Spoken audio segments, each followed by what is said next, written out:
So நண்பர்களே, முருகனை சிவ பூஜை செய்யும் இந்த அபூர்வ கோயில பத்தி நீங்க என்ன நினைக்கிறீங்க? கமெண்ட்ஸ்ல உங்க கருத்துக்கள சொல்லுங்க. இந்த கோவிலுடைய தலவிருட்சம் மகத்துவம் பார்த்தீங்கன்னா, ரொம்பவே அருமையானது சொல்லலாம். இத்தலத்துடைய பெயர் பார்த்தீங்கன்னா, வில்வாரணி.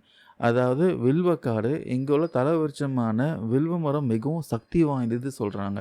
பொதுவா வில்வம் சிவனுக்கு பார்த்தீங்கன்னா உகந்தது. ஆனா இங்க முருகப்பெருமானே சிவனம்சமா அதாவது லிங்க வடிவில இருக்கத்துனால, இங்க வில்வத்தால அர்ச்சிக்கப்படுவது ரொம்பவே சிறப்புன்னு சொல்றாங்க. திருவண்ணாமலையைப் போலவே இந்த நட்சத்திரகிரி குன்றையும் பௌர்ணமி மற்றும் கார்த்திகை நாட்கள்ல பக்தர்கள்லாம் கிரிவலம் வருவாங்க. இது மன அமைதியை தரும்னு சொல்லலாம். கர்ண பரம்பரை கதைகளின்படி பார்த்தீங்கன்னா, இக்கோவிலுக்கும் போலூர் சப்தகிரி மலைக்கும் இடையே ஒரு ரகசிய சுரங்கப்பாதை இருப்பதாகவும், சித்தர்கள்லாம் அதன் வழியா பயணித்ததாகவும் கூறப்படுது. செவ்வாய் கிரகத்தின் அதிபதி பார்த்தீங்கன்னா முருகன். அதனால செவ்வாய் தோஷம் உள்ளவர்கள்லாம் செவ்வாய்க்கிழமைகள்ல இங்க வழிபடுவது மிகவும் விசேஷம்னு சொல்றாங்க. இந்த கோவில் பார்த்தீங்கன்னா, நான் கொடுத்த சுவாரஸ்யமான தகவலா ரொம்பவே யூஸ்ஃபுல்லா இருக்கும்னு நினைக்கிறேன்.